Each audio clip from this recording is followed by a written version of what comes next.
minutes left. All right, I'll be there. Good Thursday evening, high school sports fans. Joe Gillaway with Lingelstown Gazette Sports, live from the Orchard Street studio for episode number 4 of our new podcast, Gazette Sports Chat, where we'll get to know participants from various realms of the high school sports world, the student athletes who play the games, the coaches who coach them, and others who contribute in different ways to the entire experience. I'll introduce tonight's guest in just a moment as soon as we're done thanking those responsible for bringing you tonight's show, our Lingelstown Gazette Sports Platinum sponsors. They are Rickabaz Electric, Payor Apparel, Ted's Bar and Grill, Freedom Financial, Wealth Management, Tonino's Pizza, Crystal Bob at Howard Hanna Real Estate, Team PA AAU Basketball, Sam Hartley Decking, Lingelstown American Legion, Post 272, Hoffman Ford, The Tire Mart, Modern Imprint, and Capital Region Insurance Agency.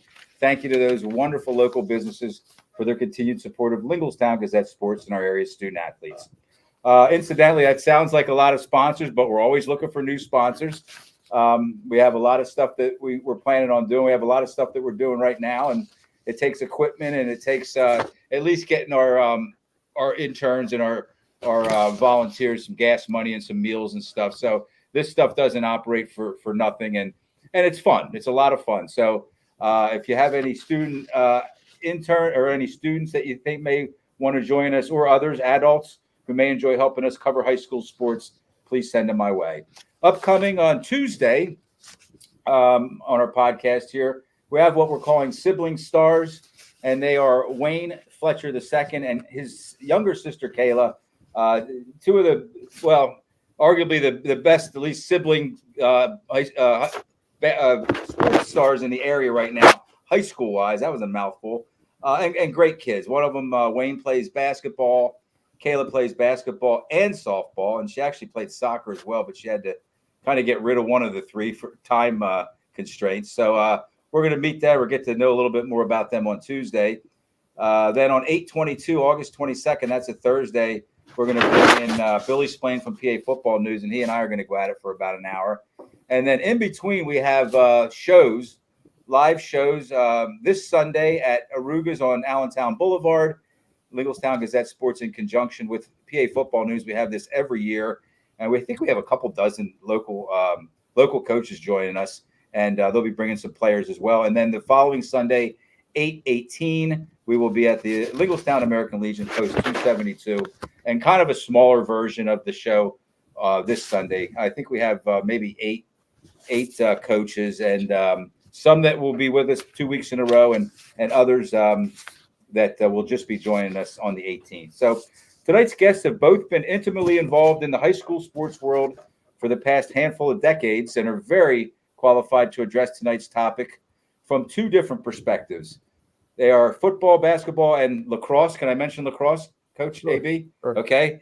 Football, basketball, and lacrosse coach Aaron Blanding, along with one of my favorite broadcaster journalists, Mr. Eric Thomas. And tonight we'll be addressing some, let's call them elephants in the room topics which typically do not get discussed outside of one's own circle of friends or circle of sports fans. And that is how recruiting, transfers, eligibility, and competitive balance influence the world of high school sports. So let's jump in, and I'll ask you, Aaron, since you were, or Coach Blanding, since you were in first, what are you doing now? Teaching and coaching at East Penn. You're teaching there too, huh? Yes. Yes, okay. Sir. Yes, sir. First year? One-stop shop. Yes. This will be my second year teaching there. And you and I discussed it already, but let's talk about Coach John Denniston. How's it like to be over there with him?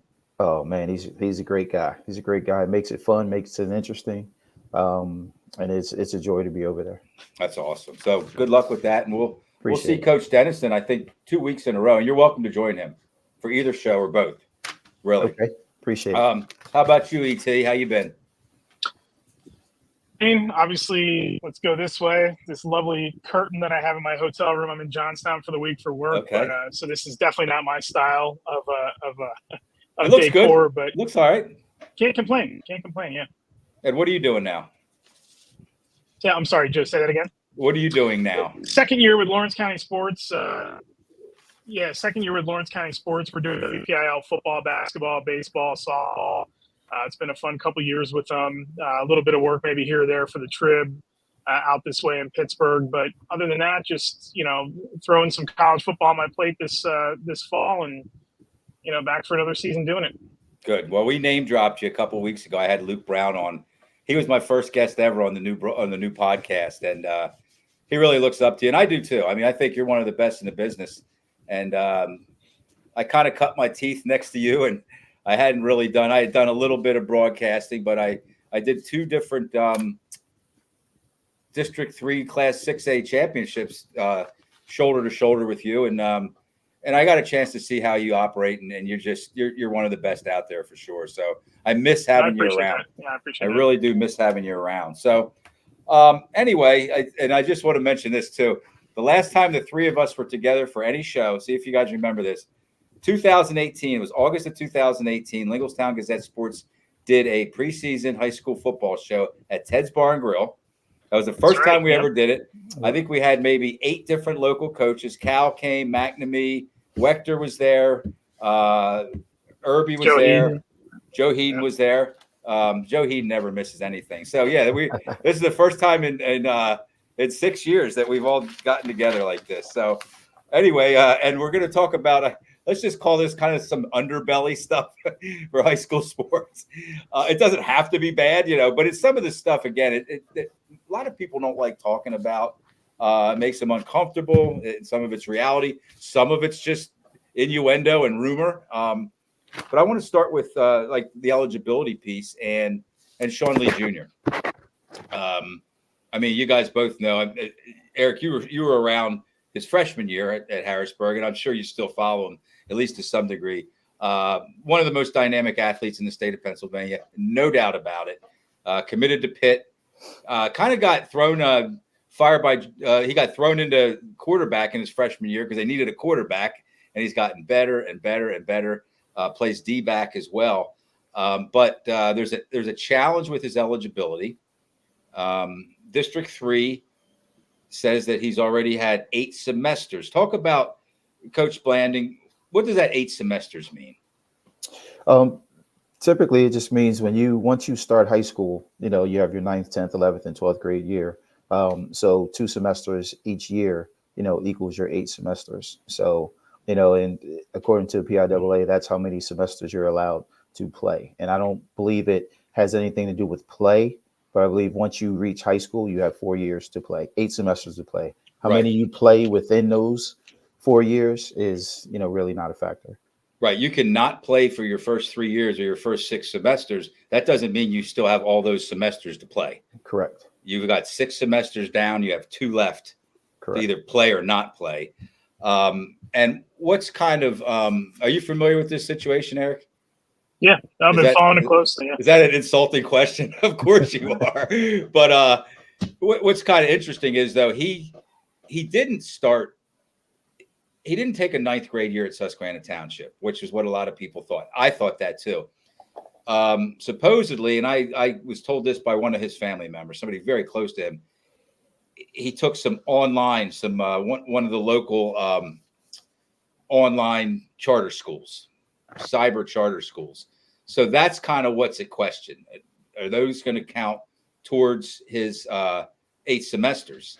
And by a unanimous vote, District 3 says yes. Now it's gone to PIAA.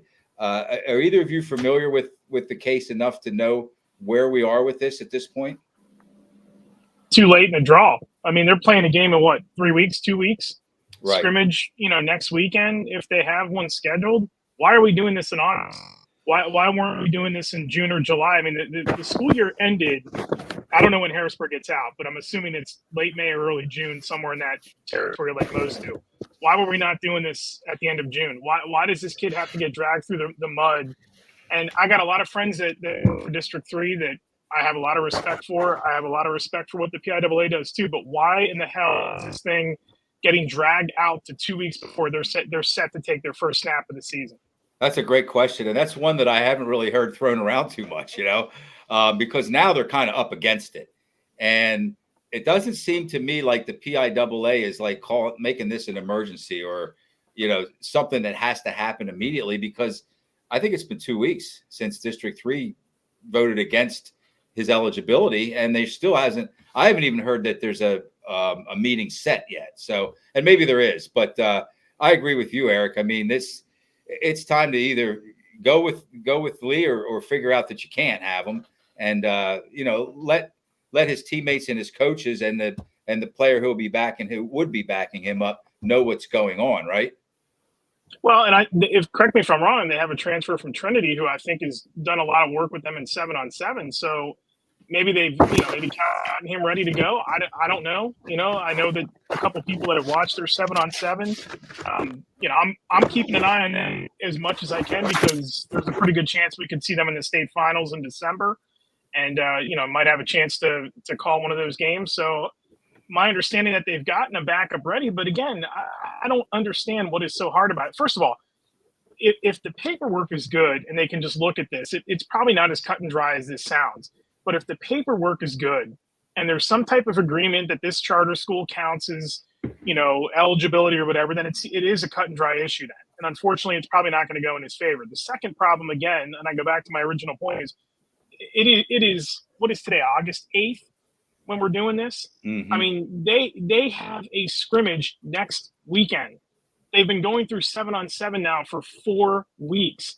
Why on earth, when I live in a neck of the state where they have hearings, it seems like every week on the eligibility of these kids that swap WPIL schools, why can't we get on the horse here and get this thing done so this team knows whether or not it's got its leader or not? He could very well be the difference between them playing for a state title and not. Right. Absolutely. AB, must a student, any student, not just a student athlete, must they re-register every year heading into 11th grade and then heading into 12th grade? Do they have to re-register, or does the school just assume that they'll be back? How does that work? It's pretty much an assumption unless you withdraw. Okay. But again, I think what Eric said, the biggest question is why now? Why so late? If all this paperwork is good, if he was done, if he was considered a junior at the end of last year, like we should have been looking into that at that point, unless somebody made the assumption that everything was good. I don't understand why it's happening so late.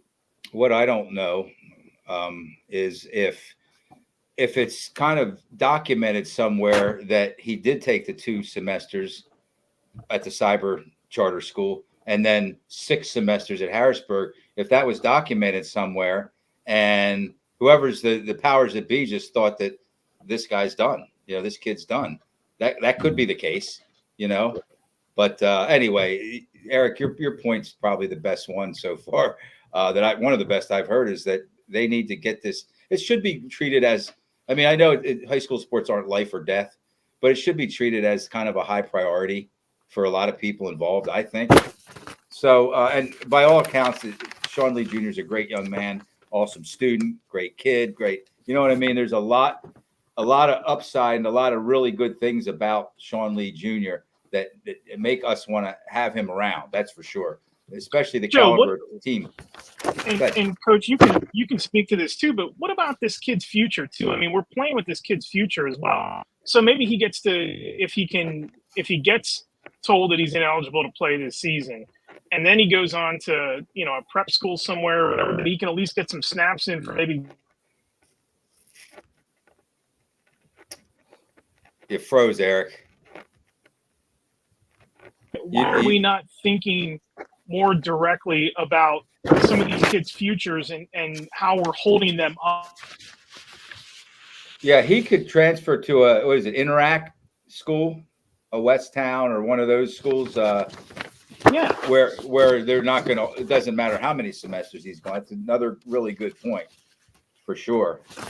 So best wishes to Sean Lee Jr. I think we're going to have Cal. He just texted me right before we went on the air here, and I think he's going to be there Sunday. Now, I'm not going to ask him anything about this on Sunday, okay? He's got a really good team with loads of talent, a bunch of kids that are ready to play football, and that's what we're going to talk about Sunday. So anyway, best wishes to Sean Lee Jr., his teammates, his coaching staff, and Cougar Nation, that's for sure. So anyway, let's move on to one of the other things that's kind of been, I don't know, a little bit of a hotter button recently than it had been in the past, and that's transfers. Okay? Eric, you have to be kind of a transfer guru being out there at District 7, the Whitfield, because I did some reading, and District 7 leads the state in transfer requests. Did you know that? Out of all the districts. Absolutely. And there are bigger districts. Yeah. There aren't many bigger districts, but now here they also, before I let you respond, they also lead the state in denied requests. So when these transfers, I know around here, you'll hear grumbling. You'll hear that coaches or ADs don't like it, but they let it go usually. They do. And you know that, Coach Blanding. You know, you could be PO'd about it, but you go, all right, just let him go because he's a kid. We wish him well. But out there in District 7, they kind of cop an attitude and they try to block these transfers, don't they? They do and they don't. I mean, I think there's been rare cases of it. I don't think that certain schools, and I'm going to make it abundantly clear when I say this, I am not saying Aliquippa in this case because that's a whole other can of worms. And I'm on the Aliquippa side in their whole issue with the playing up and all that right now. There's other schools out here that nobody looks at, and they put together all-star teams. You know, they just had a transfer quarterback from Western Beaver who supposedly went to Central Catholic. Then they say he's not enrolled at Central Catholic. Well, this kid's a top-level talent. We're not sure if he's going to be eligible at Western Beaver. Again, a school that's got a scrimmage next week and a game in 2. You know, we don't know if their starting quarterback, who's one of the best passers in the entire league, is going to be eligible for him or not. I'm not sure where that's at right now, but I'm not sure anybody knows where that's at right now. But it's a revolving door out here. I mean, it's every single day you turn around, there's another kid transferring, another kid transferring, and a lot of them are going to a pocket of schools here or there. I mean, it's mostly Central Catholic, but at the same time, nobody really seems to challenge them because I guess they figure if you're going to pay the tuition, we can't really stop you as far as that goes. If you're within the rules of sophomore eligibility, then we can't really do anything to affect you. But it's been nonstop out here. I know Aliquippa kind of leads the pack, so to speak, and like what's been going on with that. But we can get into that Aliquippa thing in a little bit because I got a bunch of thoughts on that if you want to go down that road. Oh, I want to go down that road. Yeah, I just think these transfers are kind of like the Wild West these days, Coach AB. Oh, without a doubt. And I mean, we in this area we kind of let it go a little bit. We're not really willing to fight that fight, but we also look at it closely. I mean, if you have little Johnny who's not going to really affect your team one way or the other, he still counts as a transfer. So with the formula, if you get 3 little Johnnies who aren't really going to affect your team and then you end up doing well, it's still going to hurt you. But then if you have that player who, could be the starting quarterback, now that's a little bit of a different story. So now you got one who could literally take your team to the playoffs against 3 who really aren't going to help you one way or the other. So which fight are you really going to fight? And to kind of make that even clearer is, do you really want to allow those 3, the 3 little Johnnies that aren't really going to contribute to work against your numbers? Exactly. You'll probably tell them that it's probably best that you stay where you are. How do you do that? But got to be honest with them. Yeah, I mean, you might have to be honest with them because if there are 3 of them, and that can easily happen. Mm-hmm. In fact, I heard that did occur with Aliquippa. That certainly they get some stud transfers that contribute and they win state championships with them in there. But I heard they had a couple kids. It was either last year or the year before that they just wanted to let the kids on the team, man, because they wanted to play football, and it went against their numbers. So I forget. I think the number is 6. That's part of the formula, right? Eric, it's not just straight transfers now. Is it success and transfers, or do they drop one of the 2? That got tabled, I believe. I don't think that they moved away from that success formula. I think it's more like we're going to have to revisit it down the line somewhere. They didn't alter that. I don't think. I mean, where does the success formula end? Because to me, you're allowing 5-year classifications to abide by this rule, and the 6th one doesn't have to do a damn thing. They can just go do whatever they want. And this is where I listen. I've seen Dante Sheffy play. We've all seen Messiah Mickens play. I don't care that they went to Harrisburg. If they're at 6A, let them go to 6A. I mean, they can't be punished for it. What happens if Harrisburg goes and wins a state title with those 2 this season? I mean, it doesn't affect anything. Look at St. Joe's Prep. They have kids from, wherever, whatever they consider their boundary, they pull them in from. and it doesn't affect them. They can't move anywhere. Why are we punishing teams that are single A in size in terms of numbers, making them already play up at 3A and then to 4A? Why are we continuing to push them up the ladder? And that's why I don't care what Aliquippa did. I mean, if Mike Warfield, who is he's one of my favorite people I've ever talked to from a coaching standpoint. That man is just his backstory, everything about him. If you haven't read anything, and this is for anybody listening out there watching this, if you haven't read up on him, go do yourself a favor and do that, because he's got a backstory that is unmatched as far as I'm concerned. But if his contention was they're going to continue to make us move up, then who cares who they bring in? If they're just going to keep kicking the can down the road and tell them next year we got to play up in 5A again when they win another state title, and they do, and then the year after that they win another one maybe, and they got to play up in 6A, well, then who cares? They can't go anywhere after that. And I think now with there's so many teams out there, but now with McDevitt moving up to 5A, it kind of makes the ride a little smoother for Aliquippa again. Not that Aliquippa's worried about McDevitt, but McDevitt's pretty darn good, And I don't know who's left in, again, probably a handful of strong teams. Who's out in District 7 in 4A that they should be maybe a little afraid of? Their second team. Really? That's why I bring you on here, buddy. Oh, yeah, that's kind of what I thought. But I guess the one thing that, a lot of times with these transfers, and I've seen kids play, and you two have too, 3 different schools in 4 years.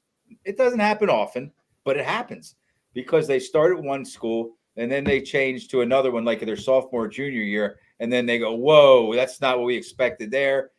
Little Johnny again is not getting the playing time, and then they go to a third school.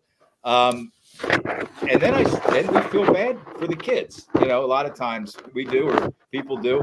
Sometimes I think it's the parents kind of mismanage the situation, and it's their kid. Okay, they're allowed to manage them any way they want. But at what point do you just say, hey, Mr. Smith, Johnny's dad, this happened because you weren't willing to allow your kid to stay somewhere, to commit to that, maybe take some bumps and bruises or sit on the bench for a year, and now that's where things stand. Is that correct? Do you see that happen, Coach? Without a doubt. And I think just like everything else, it's a trickle down effect. I mean, you see, with free agency in the NBA, NFL, you see guys bouncing all over the place. Oh, I'm going to go here and form a super team. I'm going to play wherever I can play so I can win a championship. Then you see it at the high school level. Guys playing with their buddies that they played with in midgets, joining teams so they can try and win a championship.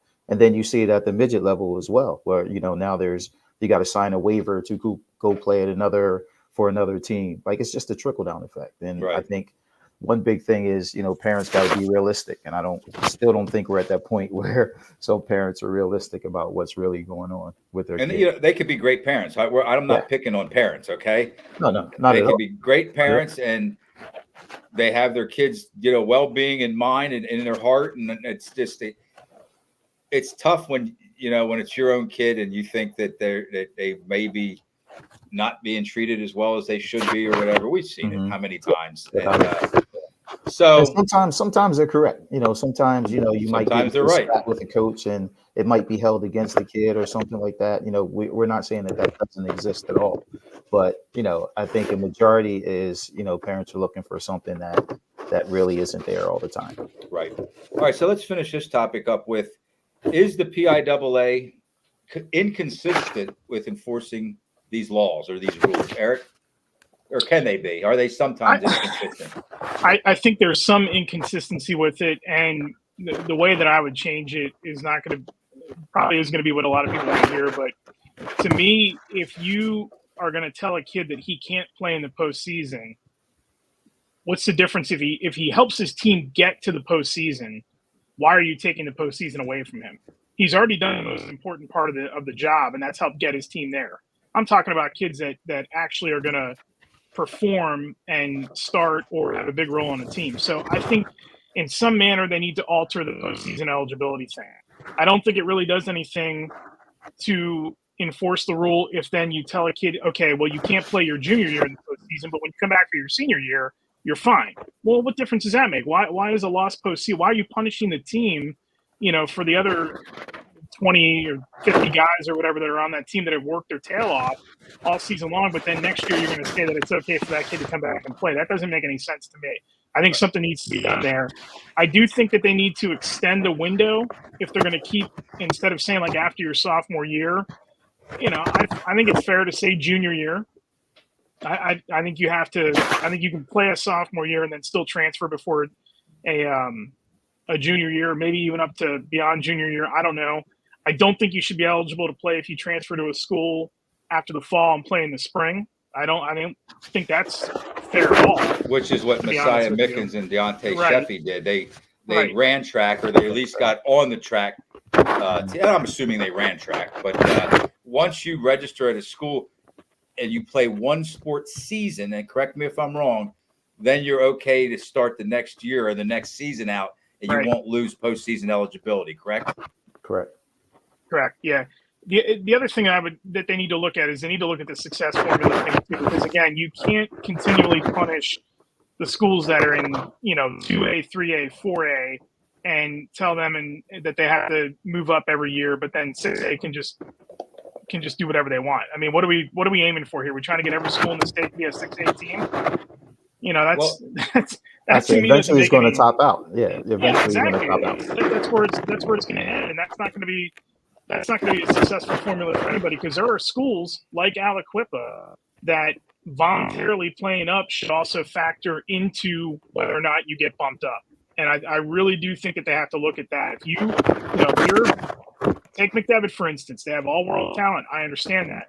But if they are probably now a AA size school that is going to play 5A football, and I love the fact that they are bumping up, and I love the fact they're in the Commonwealth, and I love the fact that they're going to play Harrisburg and Central Dauphin again. But something has to aid them if they're going to voluntarily play up. I don't think, I think there should be like a window where they say, well, then you don't move for X amount of seasons or whatever the case is. Maybe you don't move for a cycle, or maybe you don't move for, 2-3 years or whatever the case is. If you're Aliquippa who voluntarily played up at 3A, there's no way that they should have been forced to do what they've had to do over the last couple of years. That's a great point. I agree as well. They voluntarily moved up twice. Mm-hmm. Yep. And the let's call it the move up. The move up should count as with the PIAA that wants to move them up. They should say, well, we already moved up on our own. Why can't we move back parameters now? in there? Put parameters in there. Say if you win X amount, if we give you a 4-year window and you win the state title 3 times, well, then you're going to move up again. If you want to put parameters in like that, fine. But if they voluntarily do it, there's no way they should be told that they have to move up again. For a certain amount of time. Will Hall, something up with the audio. I think that's probably just Eric's, and it's going to give us the best we got right now. I think that Coach Blanning and my audio is okay. He's in a remote location in a hotel room, so that's the best that we're going to get. Dave, gotta love that IHG Wi-Fi. Right, exactly. Dave Berman, terrible at Roman Catholic hoops, missed 3 starters in the PIAA state playoffs last year after playing all year. Now, okay, I get that, but Roman Catholic, to me, seems like a program, a high school basketball program that's really not all that concerned about the PIAA's rules.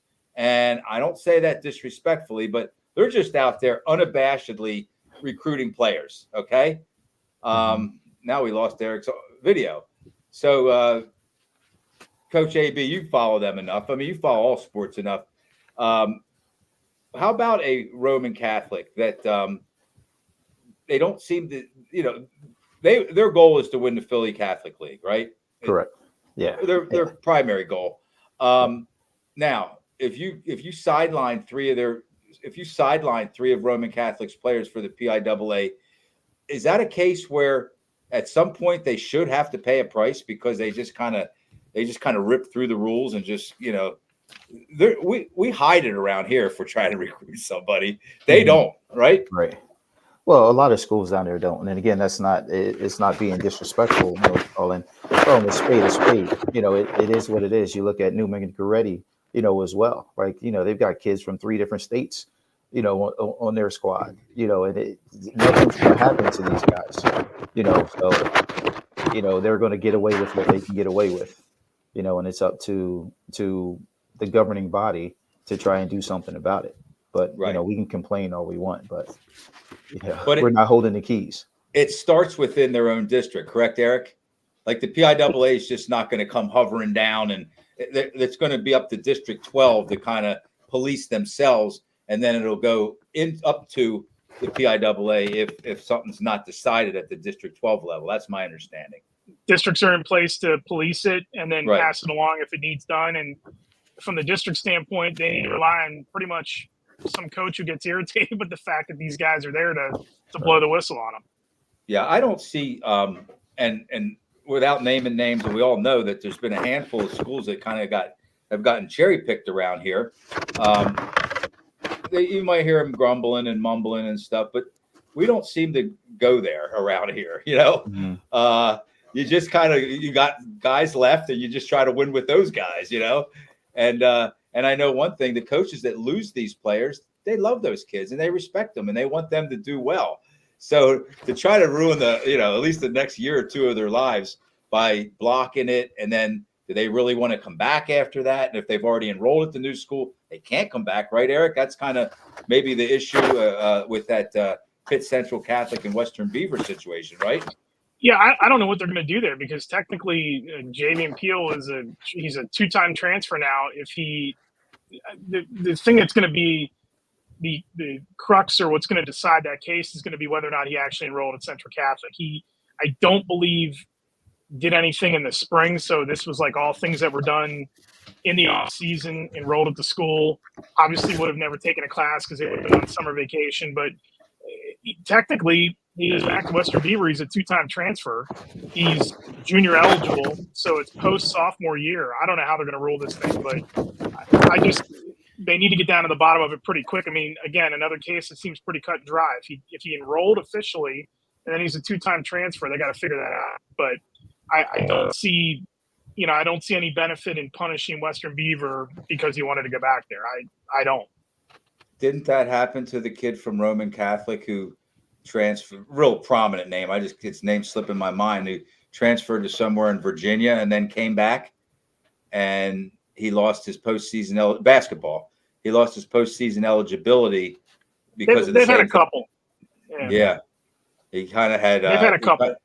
Kind of had transfer remorse or something like that, and came back. And I think he did play in the regular. I think in the regular season, and he's playing somewhere pretty big time now in college. So, are we done worrying about? And I know some people worry more than others. Eric, I don't think you're a worrier of this, but are we done worrying about the non-boundary schools? And just to clear up what a non-boundary is, it's not just Catholic schools. It's not just religious schools. It's Catholic schools. It's charter schools. Schools that can take athletes or accept athletes from anywhere they want, basically. Are we done worrying about that they do get the best of the public schools in a lot of cases? I think we're going to find out come this football season when Imhotep and St. Joe's have to collide before they get to a state title. Man, it's going to be a little bit different of an animal for both. But I'll say this. I still think that there should be 6 classes, but I think they should be 4 and 2. I still think there should be a separation. Not because of recruiting. I think there should be a separation because high school football in this state was 1,000 times more competitive when we only had 4 classes. And you can really look at maybe not all the classes, but you can look at pretty much all of them right now on August 8th, when these schools haven't even had a full week of practice yet and they haven't even played a scrimmage yet.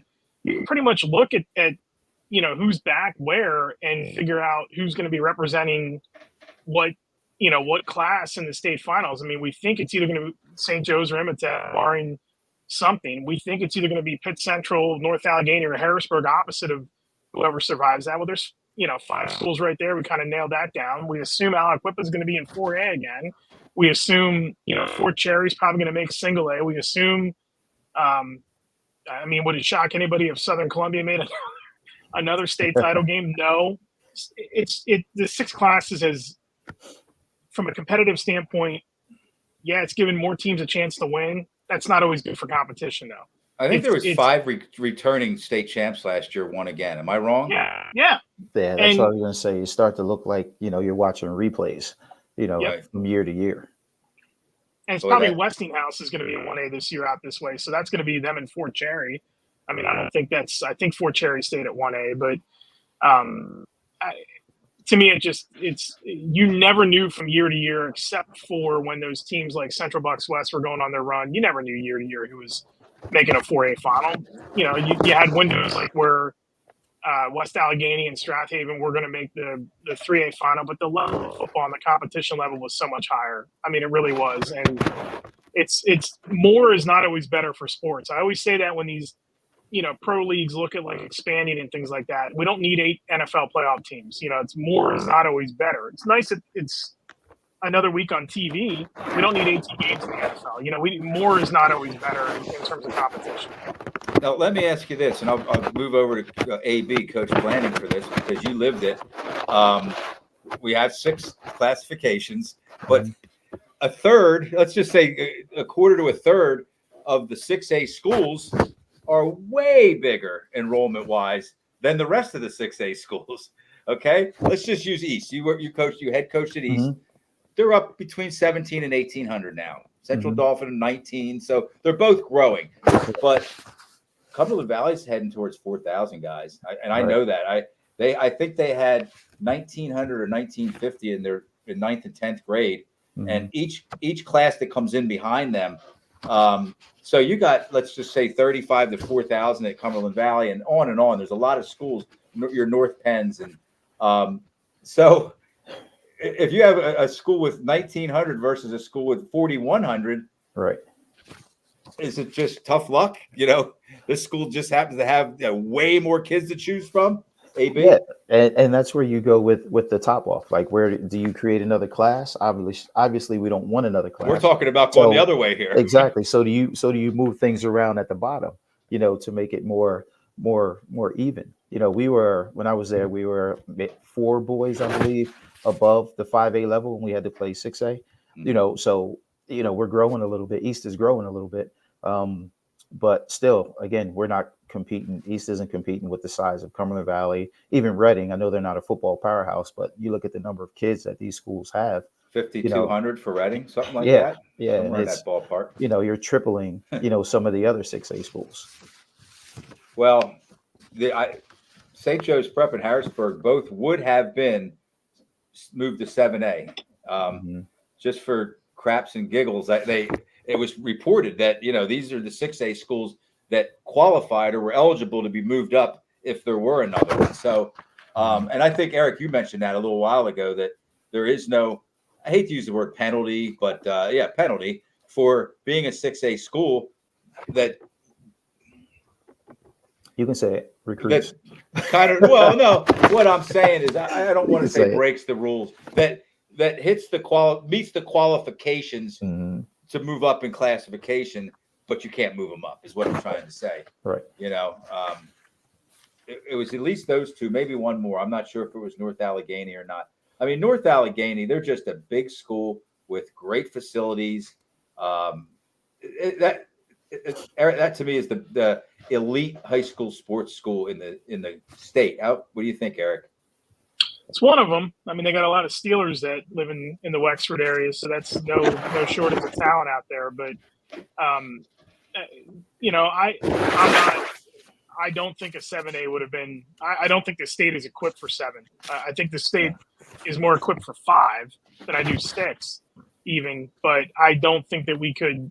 You know, but again, at some point, you have to do something with these schools that are at the 6A level that you're just allowing them to do. I mean, you can't say that they're ineligible. You can't say that they can't play if they're doing things within the rules, but you also at the same time can't continue to let the 6th, the highest classification, do whatever it wants, and then, you know, tell a school that has 200 males, hey, you got to play 6A or 5A football now. It just doesn't work that way.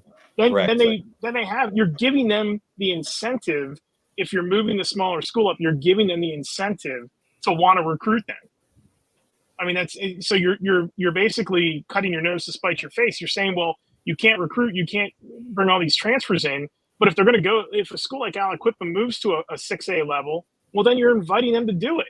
They don't have a choice at that point. They're not, you know, Beaver County's got a lot of talent in it. Obviously, we've seen a ton of it come through the Aliquippa program.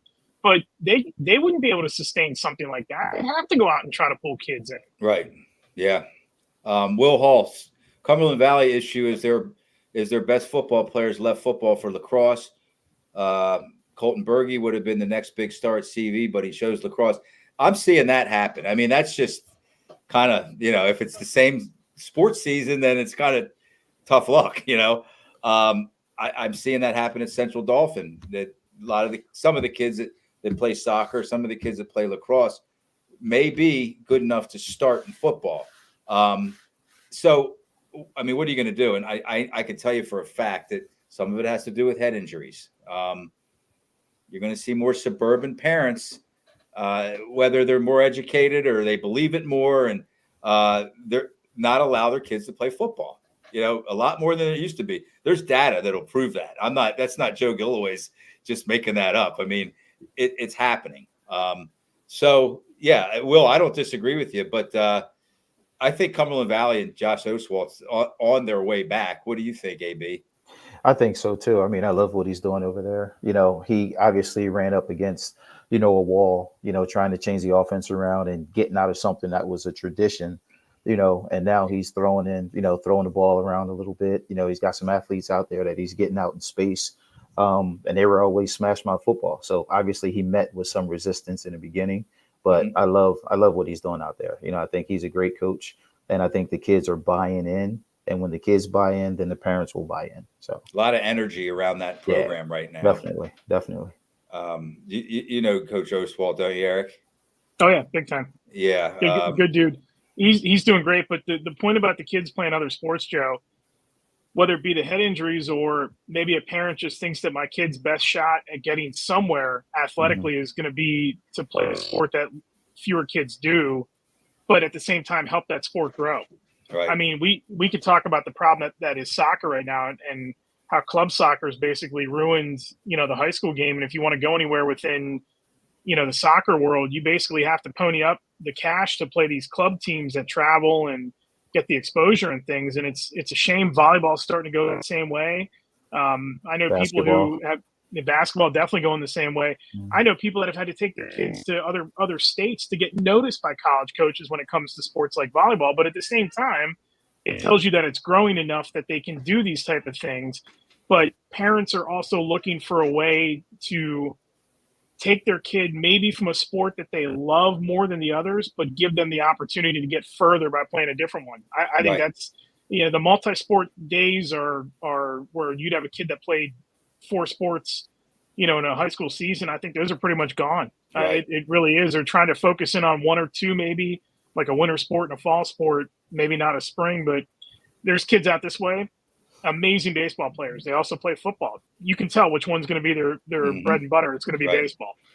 That's like I mentioned about Kayla Fletcher. I don't know if you guys have ever seen Kayla Fletcher play any sport, but she's phenomenal. She's started at Central Dauphin as a freshman in basketball, which isn't easy to do.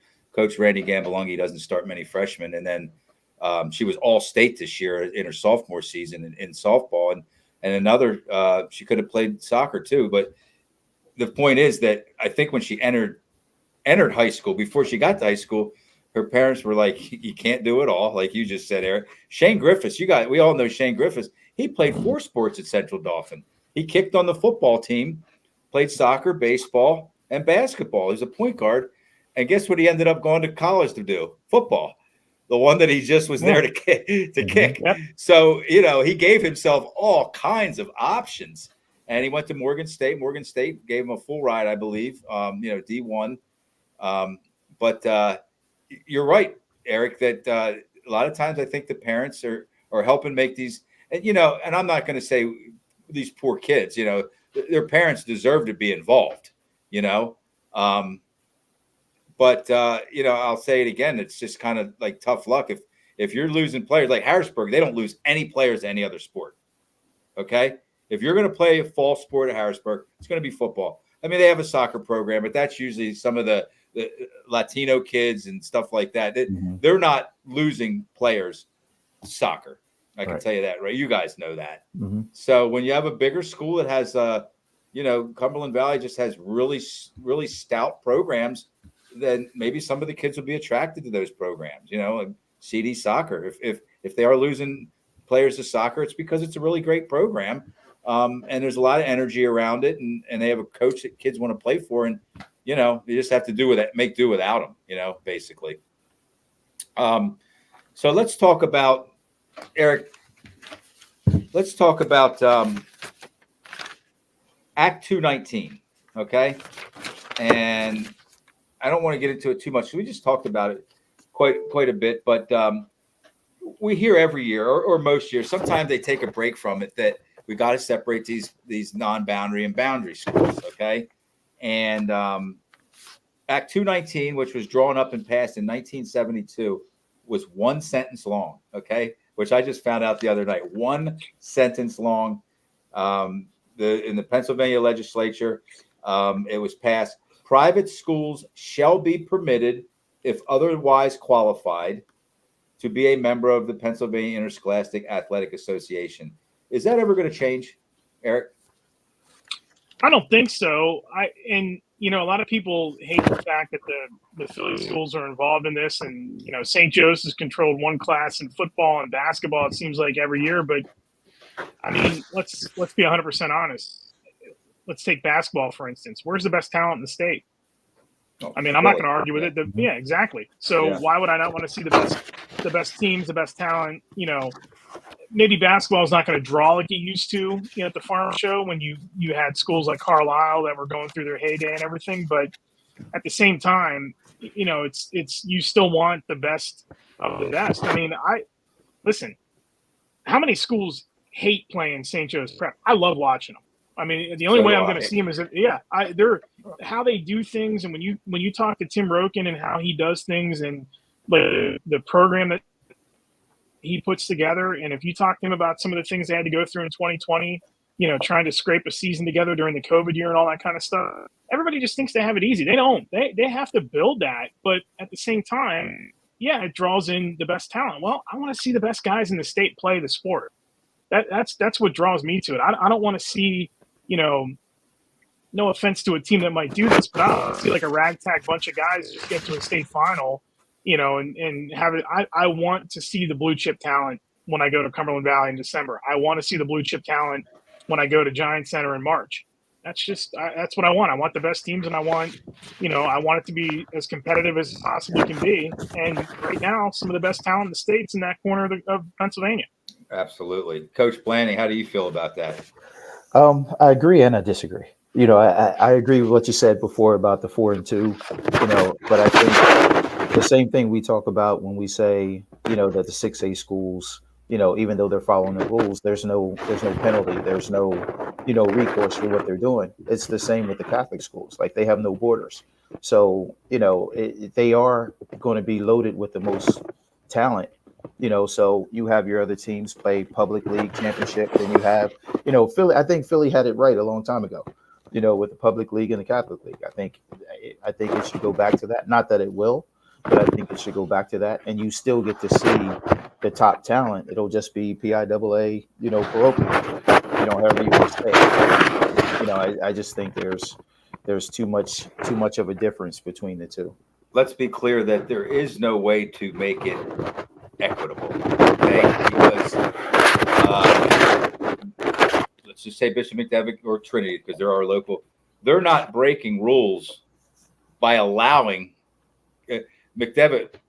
If they brought in a couple of players from Lancaster County recently. Mm-hmm. In fact, 2 years ago, there's 2 kids from Columbia. That transfer was blocked. But you know what I'm talking about, Eric. But it was blocked because it was mismanaged. It wasn't handled the right way. But if it was managed the right way, they can come up from Columbia and go to McDevitt, as long as the transfer is done properly. So my point is, I don't know if there's ever a way to say that the boundary schools, the public schools, have it even with what they're up against with the non-boundary schools. Is there any way, Eric? Is there any way to kind of make that even that out? I don't see it. I don't see a way you can. I do like what you said about, you asked a lot of those kids in Philly you think Roman Catholic hates the fact that they didn't win a PIAA state title? Probably. But they also won one of the most memorable Catholic League titles ever in boys basketball history last season. So they got that, and that means a lot to them. As far as you see it out here too, like with the WPIL teams. I mean, okay, so a handful of them have fallen short when it's gotten to 6A. They still beat their chest about winning a WPIL title. It means more in certain parts of the state. So I don't disagree with that at all. But I don't see a way I don't see a way it changes. I mean, PIAA let them in, and it's unless they change the way rules are, start fact checking every little thing that these kids do and where they're from, their families, all this other kind of stuff, which you open up a whole other can of worms. You can't go back now. There's too many situations that you number one, you can't prove, and right. you'll be stepping on legal grounds trying to prove. I remember a couple of years ago there was, and I think we all know, there was two brothers. One went to Lancaster Catholic, one went to a school around here, and the reasoning was allergies. Like one school had air conditioning and the other one didn't. Like, how can you tell a parent that, well, your son needs to go to the school that doesn't have air conditioning, no air circulation? There's too many things that are up in the air. The PIAA in 2018, this was starting to become a hot topic back then. That wasn't that long ago, 6 years ago. They internally passed a motion, and it was by unanimous vote, that council recommends, their attorneys recommend that they uphold Act 219. So basically what they were saying is, no matter how ticked off you all are, the legislatures were starting to buzz about getting a new law together and overturning Act 219. The PIAA firmly and staunchly supports Act 219, at least from a legal aspect. And they publicly, they voted on it, and they publicly said, we're not going to change our stance. We support 219. So, again, all it would take is one vote, but you'd have to get. I don't know if a lot of the legislators would be interested in kind of carrying this to the finish line, right? Don't need them. Don't need them involved in it. The more government's involved in this kind of stuff, the worse it gets. Yeah, but stay out. It is the way it is now because government was involved in 1972. Yep. Because we know we just lost a legendary basketball coach, I guess a couple of years ago, Bill Gaffey. He had a public school and a private school chase the state championship. 1968, he won with Bishop Guilfoyle. And then in, I guess, 80, he won with Susquehanna Township. 81, maybe. I think the girls might have won in 80 and the boys in 81. But so in 68, he was coaching a private school, and he won a private school state championship. It was a PIAA private school. But, this is something that we should just maybe water under the bridge, Eric. Move on. It's gonna have to be. I mean, you can't take it away from them at this stage of the game. I think you could split classifications, but it stays the same. You can split like public and private for championships, but I just don't think you can not have it involved in the PIAA. I mean, there's too much tradition, there's too much history with some of them that have been involved since day one. It just happens to be this pocket in Philly. And listen, if people really want to get pissed off about this kind of stuff, guys, have Westtown become a PIAA member, or have some of those non-PIAA schools in Philly become a PIAA member and see what happens. I mean, we haven't even scratched the surface on some of those schools and not even being a part of it. And that would be a completely different animal than the Catholic League ever joining it. But they can't turn around and reverse it. They can't do anything with it now. I mean, it is what it is. We're stuck with the system that it is right now. It's not going to change anytime soon. Westtown girls basketball would win the state championship every single year. So would the boys, probably. Would they? Are they that good too? Probably. Okay. I mean, most years, yeah. Yeah, the one that kind of stands out the most to me is, and I don't think they're up to where they were back then. I know they're not. Kennedy Catholic, they won in 1A in 2016, 17, and 18, and then they moved up. Like self-imposed, I'm pretty sure. Would have had to have been because they moved up to 6A, and then they won 6A in 2019. So what does that kind of tell you about how they were able to just load up their team? They had a couple international students. I forget their names. They went on. I think they Oscar both went on. Sheboy. Right. Yeah, Oscar Sheboy West was one of them, Virginia. National Player of the Year. Yeah. Right. Well, he transferred to Kentucky, and then he won the National Yeah. Player of the Year there. Yeah. Yes, correct. So, but they're kind of. I think these situations just have to be dealt with. They're like one-offs. I mean, you can't just kind of lump everything together because they're all kind of different in their own way. So let's talk about. You said you wanted to talk about Aliquippa a little bit. Did we touch on what you wanted to talk about? Look, I don't. I'm 100% on their side in this whole matter, and if that gets me in any kind of trouble, I mean, it shouldn't. But here's where I stand on this thing right now.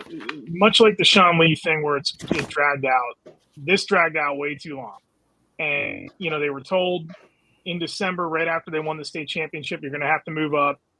They drafted 2 sets of conferences. They drafted 2 sets of leagues or divisions within the WPIL, 1 for 4 and 1 for 5 in case they didn't move.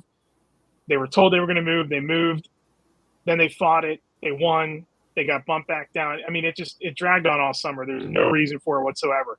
Once the judge ruled that they didn't have to move up, and they brought in the evidence of player safety and things like that, and everybody says, well, any team can go through injuries and all that, but you're also talking about a pool of kids that is not as deep as a 6A school. They don't have Pine Richland numbers. They don't have North Allegheny numbers.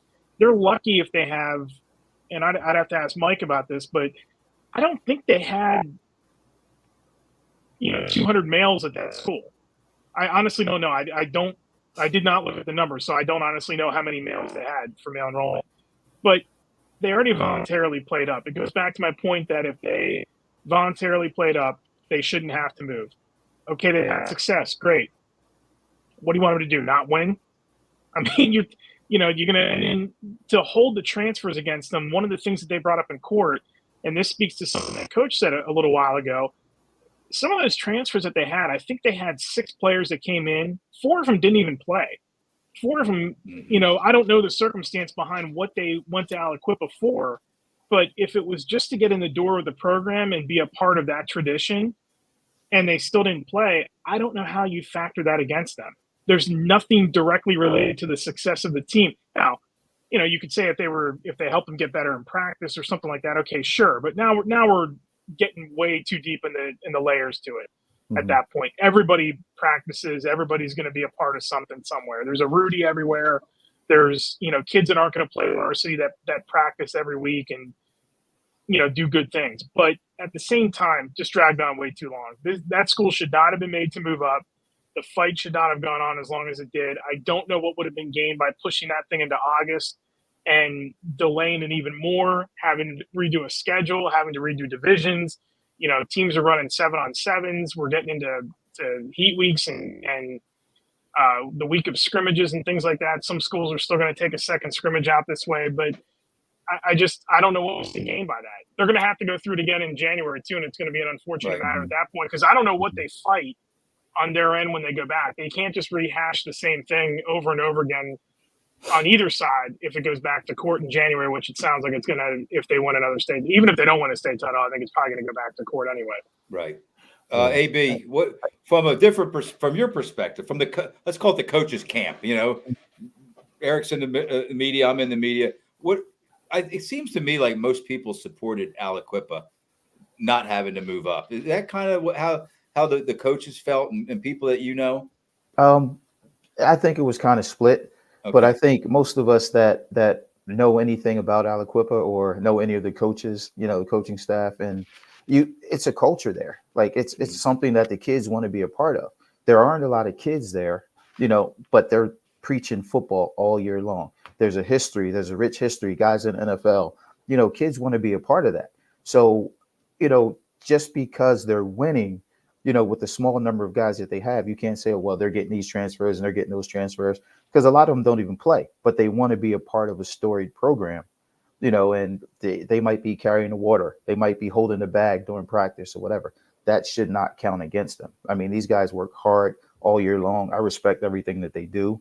You look at a team around here, look at Steel High, basketball, football, they don't have a lot of numbers, but those guys are bought into what they do, and they do it all year long.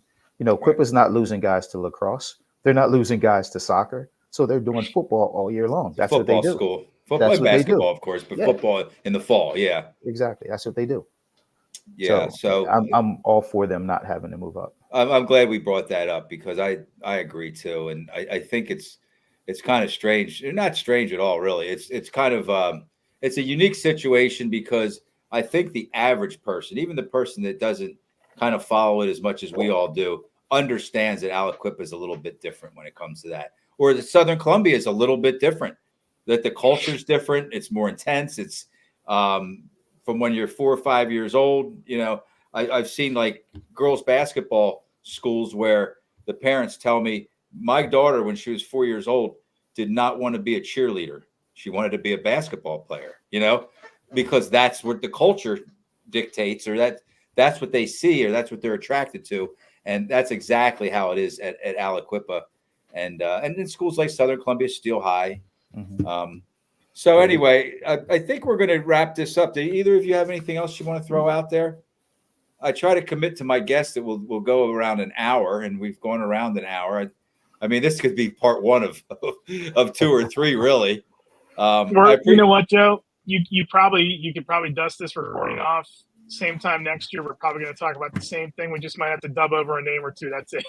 That's why I just It's asked you 10 minutes ago. never end. Yep. Do you think anything will change? The one thing I'll say that I also think, and this goes back to the Sean Lee situation, and I don't have a strong enough opinion one way or another how I feel about that. I think that case is a little bit more fact based than some of these other transfers, just because of paperwork and like an academic footprint and all that. But I know for a fact that there are coaches that I have talked to that had players who could not play in 2020 because their seasons were wiped out by COVID. If he is granted that year again this season, I'm pretty sure there's going to be some people that are going to try to challenge that. And I just think that that's going to, I hope that doesn't happen. I hope there's a clear, concise conclusion to that whole thing. And personally, I mean, my God, we all saw his dad, we all saw Sean play when he was in high school and stuff, and at Penn State and everything, and loved watching him and all that. I hope the kid can play because he is a tremendous talent. And I think we all want to see, somebody like a Harrisburg break through again and get to a state final, somebody a little bit different, or at least get back there again with a chance to win it. But I just worry about how ugly that might be of some of those parents whose kids were affected by COVID and that wiped them out. They didn't get their extra year. They didn't get an extra, what's perceived as an extra year. And I worry that might get a little uglier than what it's been on the surface right now. The old, what about my kid? Mm-hmm. You know? And it's too late. We're past that point. We're 4 years past that point now. So you really don't have an argument. But, if any parent comes out and says, well, my kid didn't play, I don't know anybody who's going to look at that and go, well, you're right. So this kid can't. Like, they're not going to punish one because another one, missed out. Those COVID decisions went way beyond a parent's control. I mean, that's a school board, that's a state, that's whatever, mayor, whatever, that did those kind of things. But I wonder how many people are going to hear the finality of that decision if it goes in Sean Lee's favor and try to step up and say something. And that might get a little messy if that happens. Well, the rule or the law in this case that our legislature passed, it was called Act 66. And Act 66 permits students that were enrolled during the 2020-2021 school year, which Sean Lee Jr. was, to repeat their grade level in an effort to make up for any lost educational opportunities due to COVID-19. Students electing to repeat a grade level may participate in academic and extracurricular activities, including interscholastic athletics. Now, it says, does this law permit students to receive additional athletic eligibility by repeating a year? No. The law does not include an additional year of eligibility for interscholastic athletics. The existing PIAA rules that permit 4 consecutive years of high school eligibility and ineligibility for students who turn 18, that's not a problem, prior to July 1st, still stand. So basically what they're saying there is that Act 66 is in place for academics and not sports. Right. Because we know some kids needed help. Sitting at home, maybe laying in your bed in the fetal position with your computer. You know, that just there was a lot of that going on. Believe me. Right. You know, you're not. I still do that today. That's not COVID related. There we go. There we go. But what I'm saying is that not every kid. I have a grandson in school, and I know. But not every kid was sitting upright at a workstation that they created, Right. and they kind of burnt through a year. And Act 66 is in place for the academics piece of that, and not the athletics piece. So we're going to start and end with Sean Lee Jr. and I think we all support. I guess what I support is that it turns out fairly.